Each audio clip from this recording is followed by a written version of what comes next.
Hey there, I'm Mike Gillette, your host, and this is the Soundscape series, 1937 Part 21, Episode 54 of When Radio Ruled.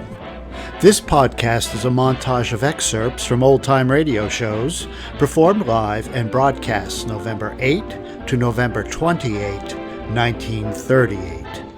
Starring Bing Crosby, Jimmy Wallington, Eddie Cantor, Fibber, McGee and Molly, Benny Goodman, Colonel Stoopnagle and Bud, Don Wilson, Jack Benny, Phil Harris, Mary Livingstone, Orson Welles, and more.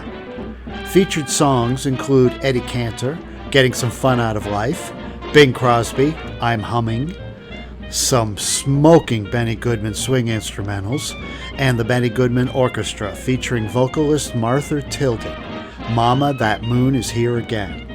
Pinky Tomlin, The Lady Who Couldn't Be Kissed, and Phil Harris, You Can't Stop Me From Dreaming. As always, this soundscape consists of best of clip reels I compiled from old-time radio broadcasts, as I do research and writing for the When Radio Ruled historical documentaries. The highlight of this soundscape is around the 45-minute mark, where Jack Benny tries to sell his Maxwell. Very funny comedy sketch. These excerpts are offered without further commentary for your entertainment and education. Here are voices from 1937. Voices sadly now silenced. Great performers, living again because you're listening to them perform live now.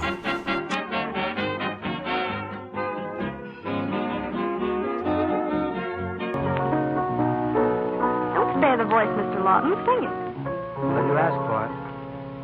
All through the day I'm nervous, I'm restless, I'm fidgety, waiting for the day to hurry by. I kind of like the evening, give me a crimson sky, when the sun is low, I'm riding high. I'm humming, 'cause my daily work is through, and I know that night is coming, and the night'll find me arm in arm with you. I'm whistling, looking at that lovely moon. When the stars above are glistening, I'm just as tickled as a baby with a toy balloon. La, la, la, la, la, I'm singing, happy as a boy can be, 'cause I see you right there waiting, underneath that usual 3-4-2. Now if you wonder why I'm humming, and if you wonder why I'm whistling, if you wonder why I'm singing, well, I'm singing and I'm humming, and I'm whistling all the day, 'cause I'm on my way to you. That's lovely. Thanks. Eddie, since we all met Fifi, we realize now that France is a wonderful country. It is. I hear that France may pay her debt to America, following England's promise to pay. Say, wouldn't that be great? First thing you know, all the countries who owe will be paying back. Yeah, now, Jimmy, don't you think if all those nations can pay back billions of dollars, you can give me the $50 you owe me, don't you think?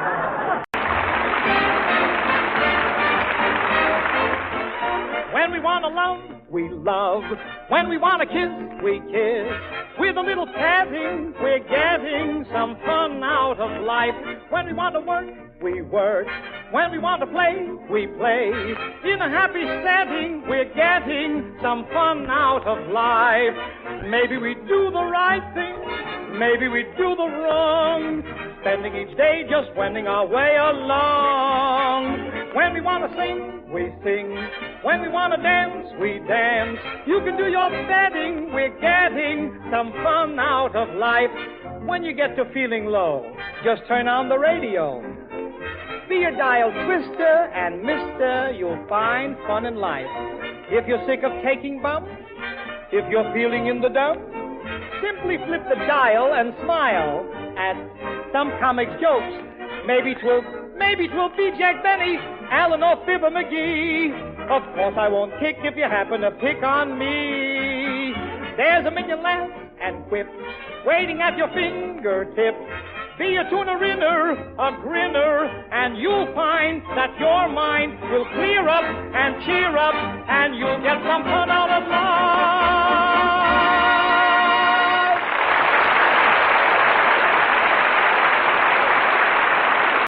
I was the star kicker of old Siwash.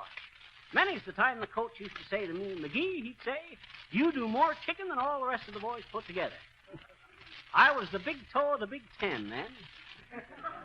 Pigskin McGee, I was known as in them days. Oh, my.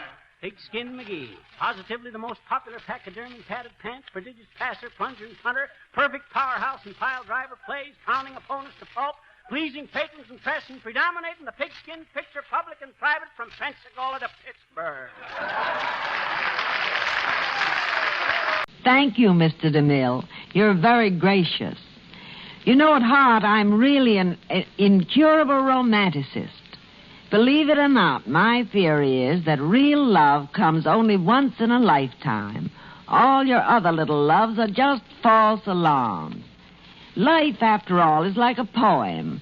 The most important thing about it is not that it should be long, but that it should be beautiful and interesting. And that's what love makes it.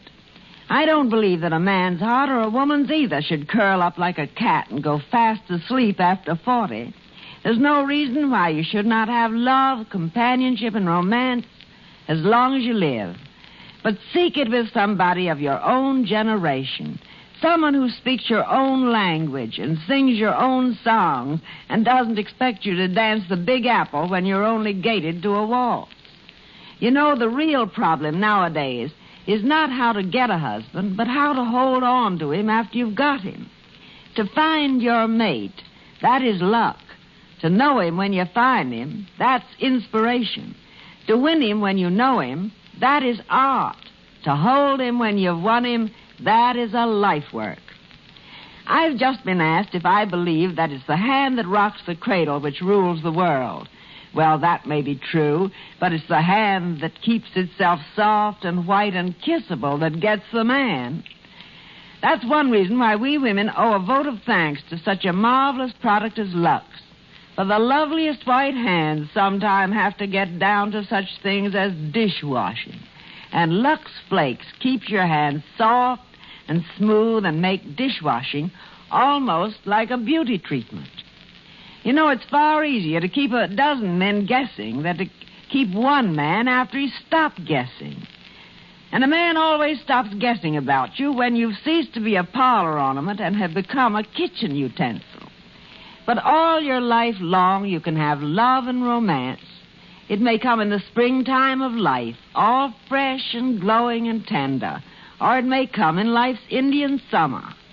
But if it's the real thing, it never dies. Because love is not a fleeting infatuation. It is understanding, flavored with sentiment, tenderness, colored with romance, comradeship, sprinkled with stardust. And that combination is immortal. Camel's matchless blend of finer, more expensive tobaccos, Turkish and domestic, does make a difference. Camels are the largest selling cigarette in America or in the world.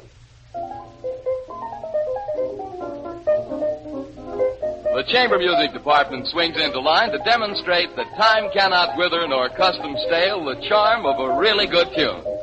The professor, Dr. Wilson, and Dr. Krupa with clarinet, piano, and drums, and that ancient but very vigorous ditty, After You've Gone. Why, Doctor, weren't you quoting Shakespeare? Well, yes, Professor. Well, couldn't you work in something about my kingdom for a camel? Let's get on with the program, Professor.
Covering the sports news in this great sports-loving country is a job that must be done in high gear, at top speed. Until the presses actually start, a sports editor is keyed to work under tension. Then there's a letdown, and that's when a lift sure is welcome. Stuart Cameron, crack sports editor of a famous press association, says, Man, what a delightful lift in energy I get with a Camel when I'm tired. They help boost my energy over the tough spots. I know a lot of America's great athletes intimately. Lou Gehrig, Lenore Kite Wingard, Bill Tilden, Ralph Guldahl, Buster Crabbe, Gene Sarazen, Carl Hubble. And it's mighty impressive how the champions agree that Camel sure hit the spot. Sports editor Cameron knows how to pick champions. And he knows his stuff when it comes to cigarettes because he says, I'd walk a mile for a Camel.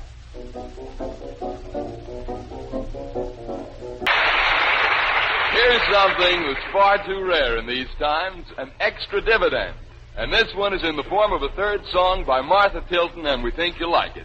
Don't we, Professor? We do indeed, Doctor, and I'll make a prediction about this number. It's a brand new song called Mama, That Moon's Here Again. And I prophesy that it will be one of the big song hits of the winter. So you can forecast the future, eh? A sort of syncopated fortune-telling? Just cross my palm with Campbell's, Doctor. Come on, Martha.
Dinner on one coast, breakfast on the other.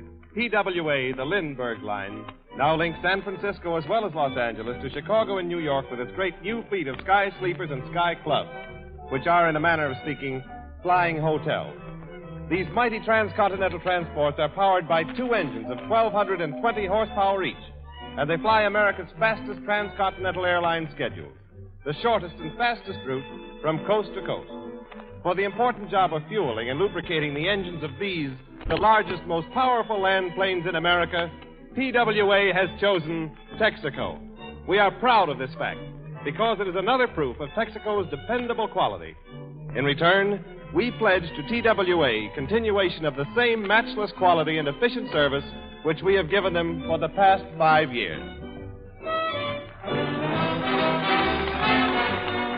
We've all heard of the clown who wants to play Hamlet. And I suppose that most of us at some time or other would like to change our profession and enter what seems to us a more colorful line of activity. To believe it or not, I'm going to present now illustrates this human yearning. The time, October the 10th, 1930, the place, radio station, WMAK in Buffalo, New York. The announcer is ready to go on the air when one of the officials rushes in. Hey, Bud. Yeah. The network wires have failed. You'll have to ad-lib in the next 15 minutes. Gosh, 2 minutes to airtime. What'll I talk about? Well, anything. Just make it up as you go along. But I can't do it alone. Wait. I'll get that fellow I was just talking to. He's in the reception room. He's nuts about radio, and since the stock market crash, he's been pestering us to death. He used to be a broker. I don't know what a stockbroker could do in a spot like this, but well, send him in. All right. Say, you, come here. You mean me? Yes, you. You wanted a chance to go on the air? This is it. What can you do? Well, I don't know. I can play an organ a little. Well, all right, there's an organ. When I signal, play. All right, stand by. 30 seconds to go. Say, what's your name? Taylor. F. Chase Taylor. Oh, no. That's no good. It's got to be something different, something funny. Take one up as you go along, will you? Oh, wait a minute. You're on the air. Play.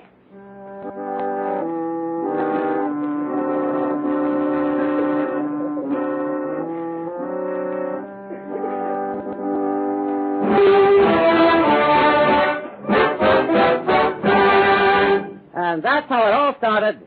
A man named F. Chase Taylor, who lost out as a stockbroker during the Wall Street crash, went into radio with no previous background or experience and became the comedian that today as Colonel Lemuel Hugh Stoopnagle. And here he is, Colonel Stoopnagle.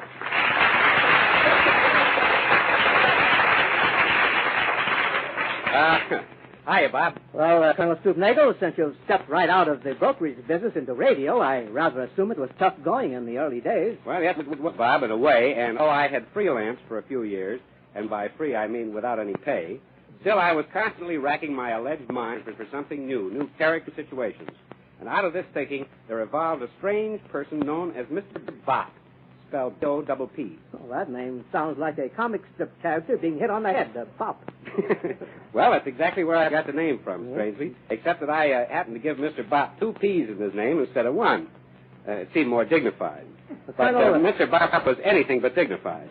Well, Colonel, I know our audience would like to hear you as your boisterous, baffling character, Mr. Bop. All right, Bob. If you'll be my straight man, I'll be my Mr. Bop, just to show you how he sounds. Don't forget, you asked for it. Anything can happen to your show from here in. Now, I'll go out. Okay, exit, Stoopnagle, and enter Mr. Bop. Come in. Hi, Mr. Ripley. I suppose you're believing it or not all over the place again. I'll say so. 1, 2, 3. What I've been doing this afternoon, though, is more fun and stuff than anything you ever did, Mr. Believe It or Ripley. What'd you say? Why, I can say stuff forward or backward, upside down, or any other way. Makes no difference to me. Now, go ahead, ask me what to do it. Hurry up. I'm a killer. I'm a fox. I'm a weather sniffer. I sniff the elephants. The elephants. Go ahead. Mr. Ripley, ask me what devilment I've been up to this afternoon. All right, Mr. Bop. Then what devilment have you been up to this afternoon? Ask me that for. Let's start it up. You know what I said, Mr. Ripley? I just went over to your club. Oh, with my club? Yeah. Well, how did you get in? I told him I was a plumber and came to fix the joint. You get it, Ripley? Plumber, joint, some funny stuff, believe me. Then I went upstairs where the shower baths are in your club. Way upstairs I went upstairs. Oh, you mean to take a shower? Take a shower, nothing. I had a better idea than that. I waited till the attendant was out of the way, and I ran quick and switched the shower handle. You mean you put the hot where the cold should be and the cold where the hot should be? Yeah, you catch on quick. Wasn't that the nut? And then I hid behind the locker and waited, and pretty soon a big fat guy named Rie Balk came in. Came off that was a blip. To take a shower. Came alive to take a shower, and he walked into that shower room, slapped himself a couple of whacks on the chest, and turned the cold water handle. Boy, was he burned up. Don't think you got any fun. Believe me, 1, 2, 3, I'll tell you get there. Oh, Bop, you're worse than that turkey we had on the program last week. Yeah, I've had a turkey on my own program. Well, he gave me a digestion. Every time I look at you, I get a digestion, too. Say, you don't make me feel good. Listen, Bop. You spell that with an F-L and then 2 P's.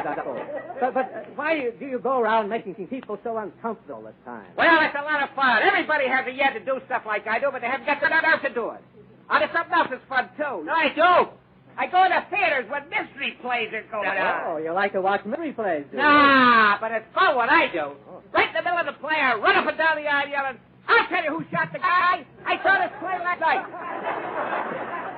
Hey, all you people in the theater, you see that dear little old lady over there sitting in the corner? She ain't no old lady at all. She's a man dressed in women's clothes.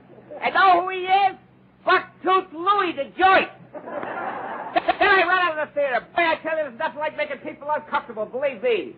No sentence. But the best I like the old sentence the best.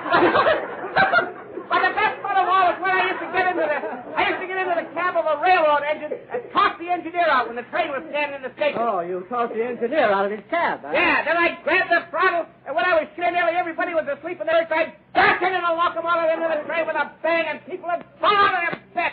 Boy, it was fun. Some fun, believe me, I'll say with the Well, so didn't anyone ever get mad at you for that? Ah, they laughed. I had them all in the aisles.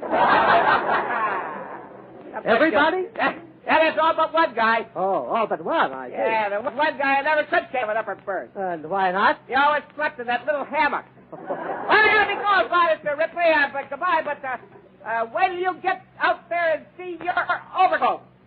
What do you mean? Go out my overcoat. What'd you put in it? A Bime Tom? How's he doing? When do you get out there, you'll see. Well, I'm not going out there if that ticks anymore.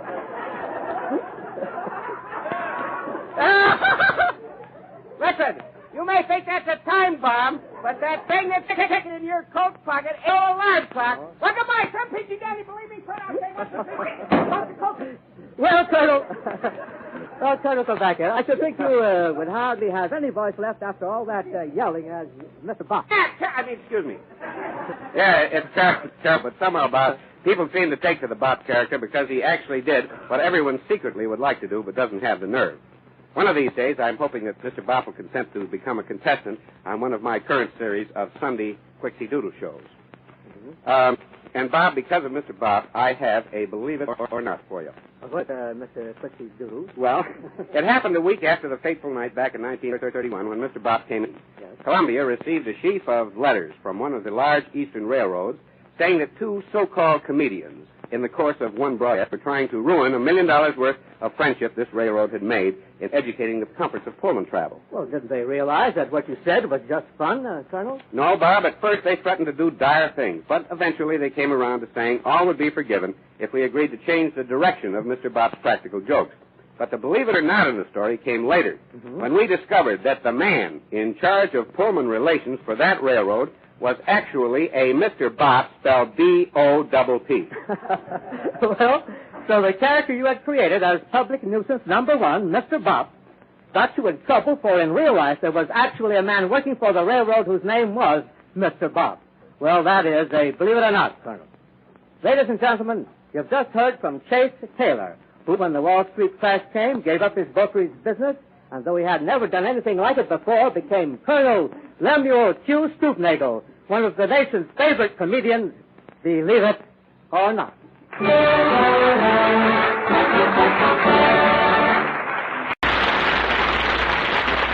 That was Swing is Here to Sway, played by Phil Harris and his orchestra. Now, ladies and gentlemen, we bring you a man who owns a watch, comma, a violin, comma, and an automobile, question mark. Jack Benny.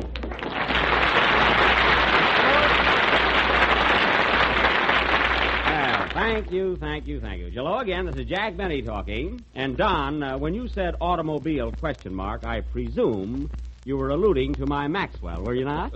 Yes, Jack, I'm afraid I was. Well, Don, you can have your little fun. It's all right. Maxie and I can take it. I love every rattle in this dear little chassis. Well, did you drive it down tonight, Jack? Yes, Don, I drove right to the studio and everything was fine. Mary was with me and I had no trouble at all. Did I, Mary? Not with me, you didn't. I'm talking about the car. What about that flat tire you had? Flat tire? Say, you could hardly feel it. Believe me. Anyway, my tires were awfully thin. Well, what happened? Jack ran over a marshmallow and got a puncture. Well, no wonder it was toasted. You forgot to mention that. Why didn't you change the tire, Jack? Because I haven't any tools, Phil, that's why. You haven't got any tools? No. I gave them to my sister for a charm bracelet. Oh. Well, that's a novel gift. How does she like it? Oh, fine, but she can't get her arm off the floor. Jack, are you still keeping up the payments on that car? What's that, Don? The audience was laughing. I didn't quite get it. You might as well wait for a laugh, you know, kid. Well, what I said, Jack, is are you still keeping up the payments on that car? Well, Tell him what happened yesterday, Jack. Oh, it was nothing. Well, what was it, Mary? Well, we were riding down Wilshire Boulevard, and Jack nearly fainted. Why? The car broke down right in front of the finance company. Well, I was going there anyway. Then why did you get out and run? Because. That's why. Gosh, I don't know what's the matter with you fellas. You're always picking on Jack. Thanks, Kenny. You'd think he was the only deadbeat in the world. That's telling them. You said it. Oh, quiet. Got more important things to do tonight than to discuss me. You said it.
What's the sad news, Gabby? Oh, you had hamburgers, pie, and coffee. That's 50 cents for you, 55 for your friend. Hey, how come mine's more than his? Well, you asked me to put a nickel in the piano, didn't you? Come on, Nick. Don't argue. Here you are, Gabby. Thanks. See you around, Gabby. Yeah. Boy, this place sure is expensive. I don't know. Hey, Gabby. Hey, what's the matter with you, Sil? What you got there? I just get me a postcard from President Roosevelt. Postcard from President Roosevelt? Oh, that's the unemployment census. Yes. Here, let me see that a minute. I'll help you fill it out. Oh, here we are. Now, let's see. First print full name. Well, Sylvius Watson. Next, do you live on a farm? Well, maybe we better say yes, please. The government's awful good to farmers. No, I think we better keep it honest, Sil. Yes, sir. Now then. What is your complete home address? Complete, sir? Yeah. 1842 Oak Street, third floor back, second room, left half a bed. I sleep with my brother considerable, please. Okay, how many hours did you work last week? Now, let me think, please. Well, I sweep out the drugstore for Mr. Kramer, and I shovel the snow off the sidewalk at Mr. Tubes. It seemed like it was about 200 hours, please, sir. Work 200 hours. Hey, there's only 168 hours in a whole week, Sil. Honestly? Sure. Mm-hmm. I sure worked hard last week, didn't I? Well, I'll just make it 48 hours. Now, the next question. How many other workers are there in your family living at the same household with you? None, sir. Hmm? None. Out of the whole 14, I'm the only one what do any work. Oh, well, I got to put them down as wanting work then. Well, I thought you say not to lie to the old government, sir. They need work, don't they? Well, yes, sir, but do it say need or want? Never mind, I'll say 13. And it says here they should each make out a separate card. Yes, well, I'll tell them, but none of them can write real good. They kind of illegitimate. You mean illiterate? Yes, sir. Well, they all kind of anti-educated, sir. Now, here's the last question. What was your total income, cash or other, last week? Do not include payments from Relief, WPA, CCC, or NYA. Well, you better make that $7.20 from the CG. CG, what's that? Crap game, please, sir. Well, I can't say that. I'll just say temporary employment in rolling mill, $7.20. Okay, Sil, sign right here. Yes, sir. Now, that's it now. Now, you go mail that right away. We hope Molly will be back soon. Me too. With just you on the air, it reminds us of a bee in a revolving door. You're ambitious, but you can't swing it. Used to own my own little sloop named Hanky, but I lost it in a bad blow around the horn. Blow Me Down McGee, I was known as in them days. Oh, you don't say. Blow Me Down McGee, the big brutal barnacle bucko with big bunchy biceps, boldly bulldozing brawny bilge bums, beating the blustering bosun's brains against the bulkhead for buying busted binnacles, and brilliantly beating better boats from Baltimore to Bimini Bay.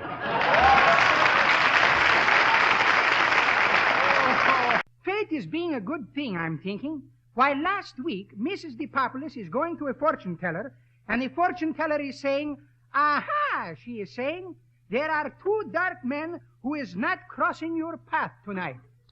Two dark men not crossing her path that night? Sure. Huh? And believe me or don't, Fizzer, that very same evening, our radio is getting a short circuit, so my wife is not listening to Amos and Andy. Now, folks, I'm sorry that Molly couldn't be with us tonight, but she's improving wonderfully, and we'll have her back again very, very soon. Both she and I want to thank you sincerely for your nice letters and your loyalty to us and to Johnson's Wax. Good night. Good night, Molly.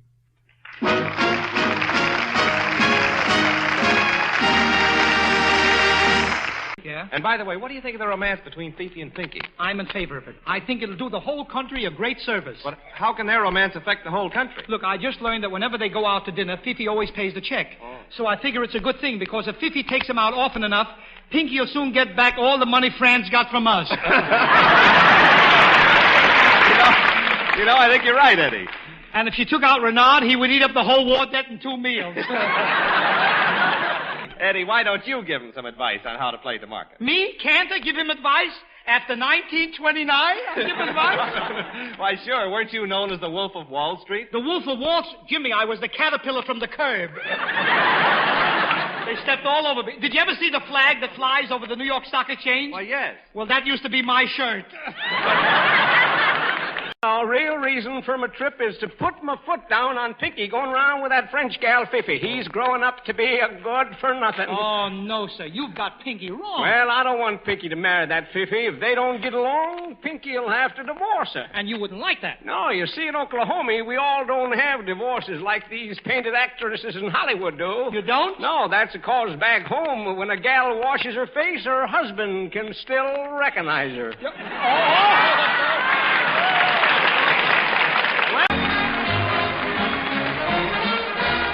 Of all the beautiful ladies I've met with, there's only one that will ever be missed. She's the gal that I never could pet with. She's the lady who couldn't be kissed. I never thought that I'd ever be strong for a gal who made up her mind to resist. But it's funny, the one that I long for is the lady who couldn't be kissed. Now when she first said no, well, there was a doubt. But I soon found out when the gal said no, she knew what she was talking about. I may as well let her memory slumber, and so I'm crossing her name on my list. But I'm saving the telephone number of the lady who couldn't be kissed. Of all the beautiful ladies I've met with, there's only one that will ever be missed. She's the gal that I never could pet with. Oh, the lady who couldn't be kissed. I never thought that I'd ever be strong for a gal who made up her mind to resist. But it's funny, the one that I long for is the lady who couldn't be kissed. Why, when she first said no, then there was a doubt. Oh, what a doubt, but I soon found out when the gal said no. She knew what she was talking about. I may as well let her memory slumber, so I'm crossing her name off my list. But I'm saving the telephone number.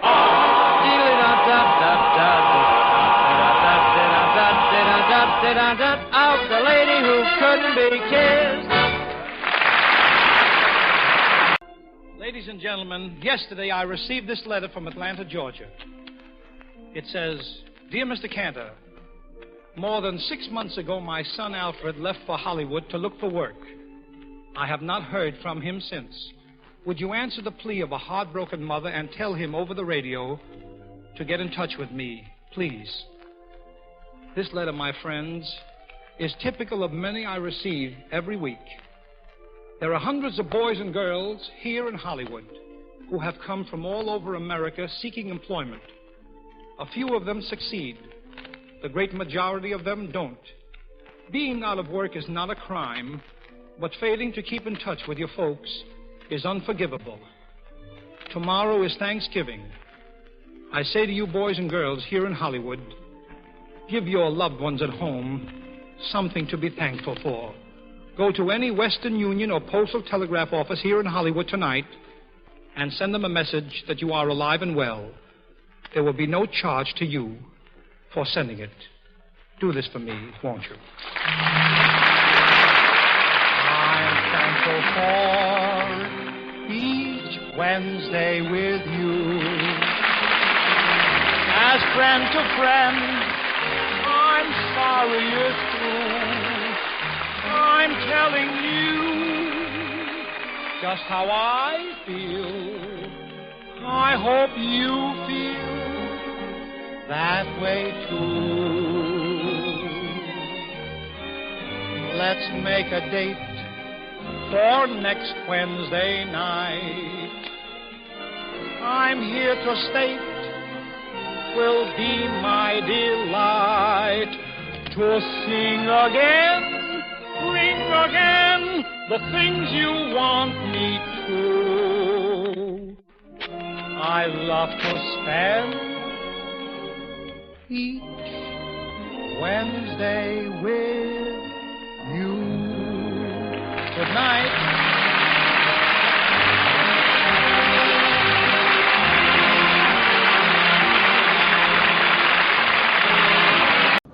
Why don't you stay out of the kitchen, Jack? That's a woman's job. Now, Phil, that's the most ridiculous thing you've ever said. That's ridiculous. Men are better in everything. Our greatest cooks are men. Our greatest dress designers are men. Our greatest dancers are men. Our greatest... What are you laughing at? When you get to mothers, watch out.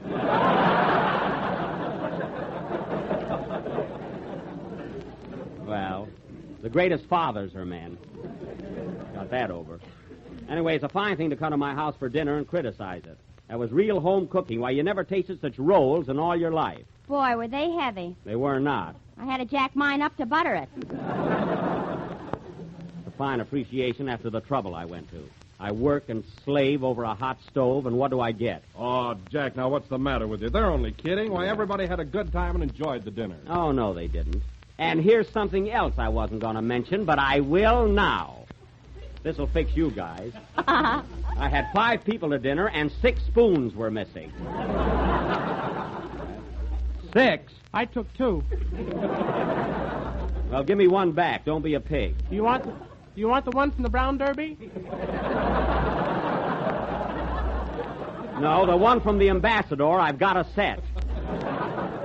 And now if you fellas are all through heckling my dinner, maybe we can have a selection from the orchestra. Play, Phil. For 2 cents, I tear up my cookbook.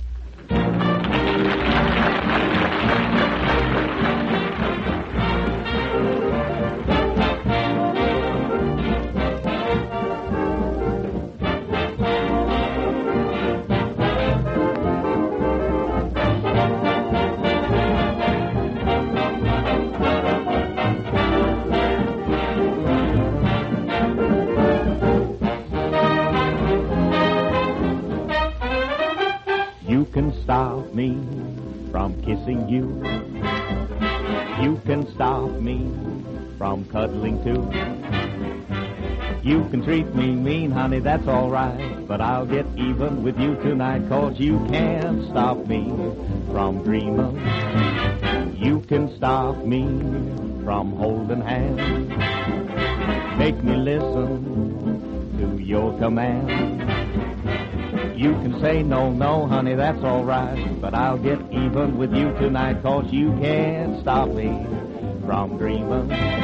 From 1 o'clock till 9, I'll dream you're mine. I'll steal a kiss, just see what you're going to miss. You can stop me romancing you.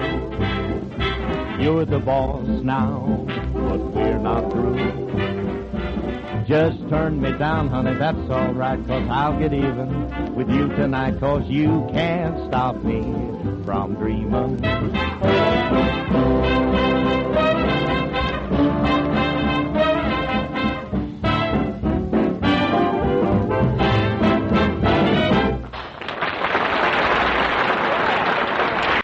Say, Jack, I want you to meet my brother-in-law, Anatole Ginsburg. Well, this is a pleasure, Mr. Ginsburg. I'm very, very happy to know you. Hello.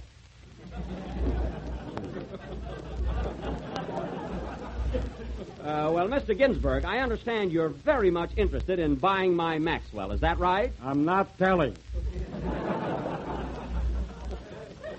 Now, look, if you want to buy my car, Mr. Ginsburg... Say, Jack. What, Mary? I don't think you've got a Chinaman's chance with this guy. What Chinaman? Who's that Chinaman? If the hat fits, put it on.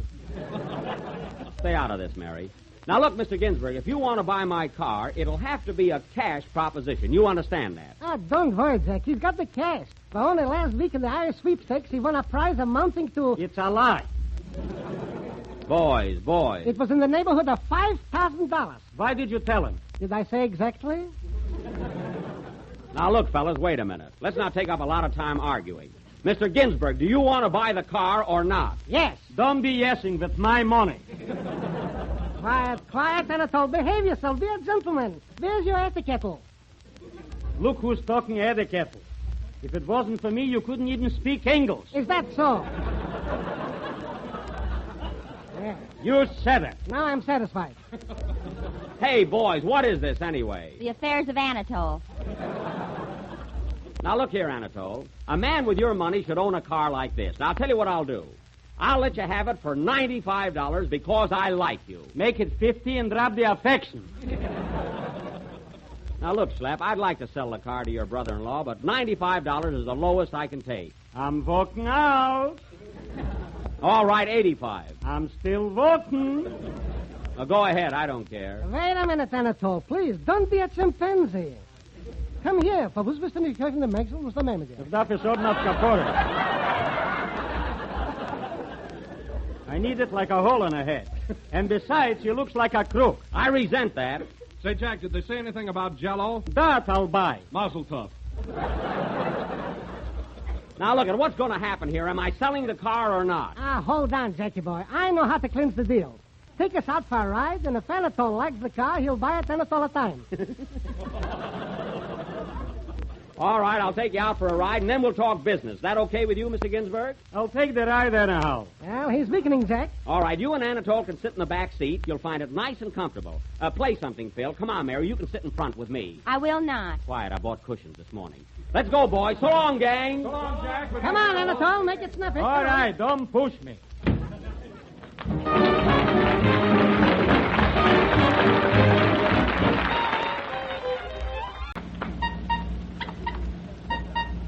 Well, Mary, the car's rolling along pretty good. No trouble so far. We've only gone half a block. Well, is that bad? Say, Mary, turn around and see if the boys are enjoying the ride. Okay. Oh, Jack, I can only see Schlepperman. What? Hey, Slap, where's Anatole? I'm sitting on him. He wants to jump out. Well, I'll speed her up. You'll see something. Hold on, everybody. Hey, what's that? I wonder what that noise is. The spark plugs are doing the Big Apple. Hey, Anatole, how do you like the way the car runs? Quiet, I'm getting seasick. And I ain't got an appetite neither. Hey, Jack, look out! Look out for that bump! What bump? Oh, I see it. Well, that wasn't so bad, eh, Mary? No, but your friends just left. They did. Hey, Slap, Anatole, where are you? They fell out. Well, I better go back and get them. Wait a minute, fellas. I'm coming right back. Don't bother. I wouldn't buy it anyhow. I don't blame him. That's a fine thing, Mary. Why didn't you notice that bump sooner? You're driving. I am not. You've got the steering wheel. I didn't before we hit that bump. Well, give it back. You haven't even got a driver's license. Might as well go home now. Better stop at this gas station. That bump knocked the air out of my tires. Me too. Nice landing, Jack. Well, I was going pretty fast there, you know. Good evening, sir. What'll it be? I'd like some nice, fresh air. For breathing or tires? Tires, of course. Okay. Do you want any gasoline? No. He makes his own. I do not. All right, put in 2 gallons, buddy. 2 gallons? Is this car on a diet? Don't get gay, just put it in. Okay, sporty. Where's the gas tank? What? Where's the gas tank? Under the seat. Get up, Mary. Gee, is that the gas tank? Yeah. I've been using it for an ashtray. That's fine. Right here, bud. Hey, Bill, put in 2 gallons. I've got it.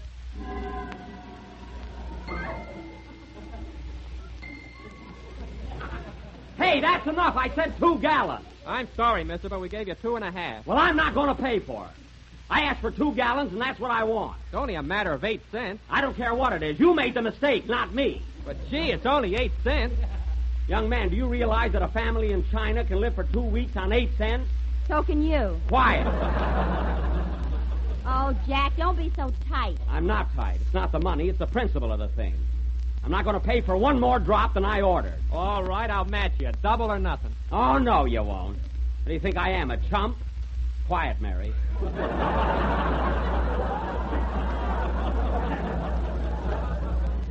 You guessed it. All right, buddy, what do I owe you? 2 gallons, that's 32 cents. You want to pay it all now? Yes, and don't be smart. Here you are. Come on, Mary, let's go. Come on.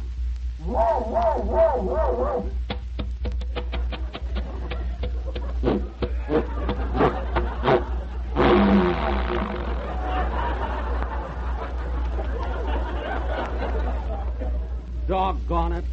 I'll be glad when you get rid of this piece of junk. Oh, it'll start this time.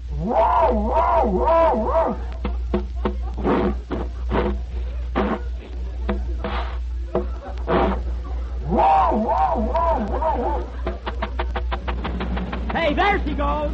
Look out, Jack. You're in reverse. I am. There's a car behind you. Watch out.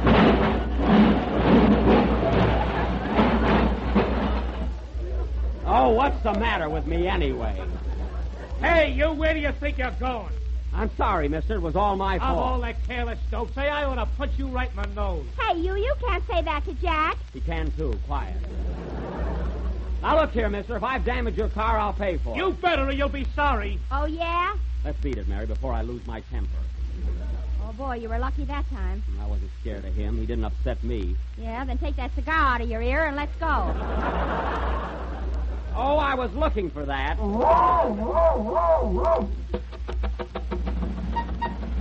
Hey, we're off, Mary!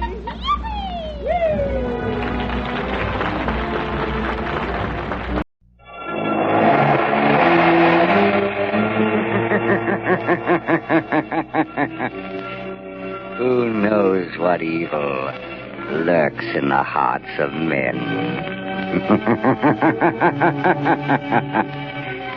The shadow knows.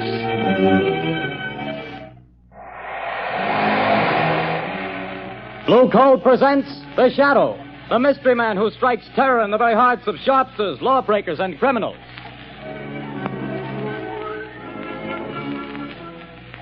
Ladies and gentlemen, when you hear The Shadow's blood-curdling laugh, you can be sure that exciting entertainment will follow. And here's something else that you can be sure of. When you buy Blue Coal, you're getting the finest of Pennsylvania hard coal. The harmless blue coloring that identifies Blue Coal is your guarantee of clean, even, safe, dependable heat all winter long. So don't take chances. Insist on Blue Coal. Ask for it by name. Phone your order to your nearest Blue Coal dealer tomorrow. And be sure to hold on for John Barclay's important message at the end of this program.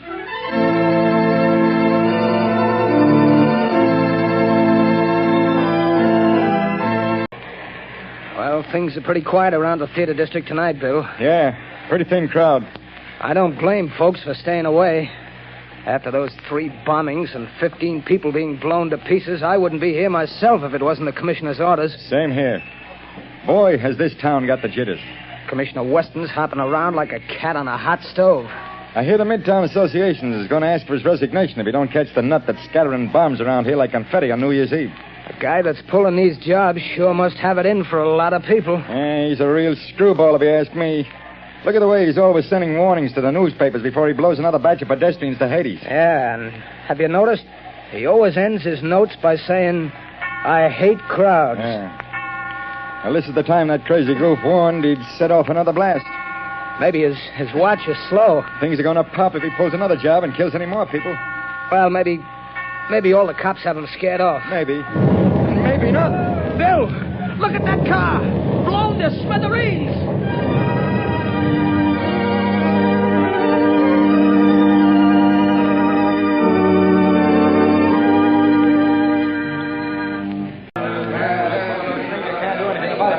We don't want alibis, Commissioner. We want action, Weston. Crazy man's making a fool of you, Weston. Gentlemen, as I have explained to you, every available resource of the police department has been thrown into catching this fiend. Our bomb squads have combed the city. Every known criminal with psychopathic tendencies has been rounded up and questioned. Not one fragment of a bomb has been found. No buildings have been damaged. No one person has been singled out for death. This is not an ordinary crime. We are not dealing with an ordinary criminal. Alibis! Alibis! We've had enough. 15 people dead. 50 injured, and you talk! Talk! Business is at a standstill. We're being ruined. The whole city's in a panic. Get this killer or resign, Weston. Get out and let the mayor appoint someone to the praise and let the catch this maniac before he strikes again. Yes. The Shadow could solve this crime without half trying. There's an idea. The Shadow. Yes, the Shadow could get him. He's cracked cases for you before, Weston. Why don't you call him in? He wouldn't have to do much to do a better job of it than the police have. Get the Shadow, Weston. What about it, Commissioner? You've done nothing in 2 weeks. You're licked. Wait a minute. Hold on. What makes you think this man who calls himself the Shadow is interested in law and order? He's helped to trap plenty of criminals, hasn't he? Yes, he's tipped us off occasionally, but it may have been to get rid of rivals. We have no assurance he isn't a criminal himself. What of it? A thief can catch a thief. I don't run my department that way. You're not running it at all. That's a matter of opinion. You're not running it. I was asked here to tell you what we've been doing. You seem to think my department works with the Shadow. We don't. We never have. And as for the Shadow, and you reporters can spread it all over the front pages, I challenge him to uncover one single scrap of evidence that my men have overlooked. I challenge the Shadow to find this maniac. Wait a minute. I am the Shadow. I accept that challenge, Commissioner Weston. I am working on the case. Gentlemen of the press, it will not be necessary for you to print the Commissioner's challenge, but you can print this challenge to the arch fiend behind this reign of terror. Print this, gentlemen. The Shadow will trap the mass killer if he dares walk through the Central Arcade during the rush hour between 5 and 6 tomorrow night. Remember, the Central Arcade between 5 and 6 tomorrow night. I dare him to come to walk through the Central Arcade.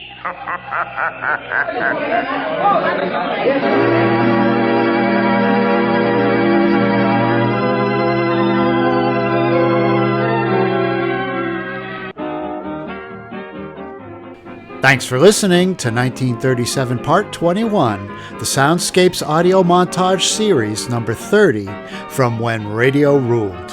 I'm Mike Gillette, your host. When Radio Ruled and the Soundscape series are before TV productions.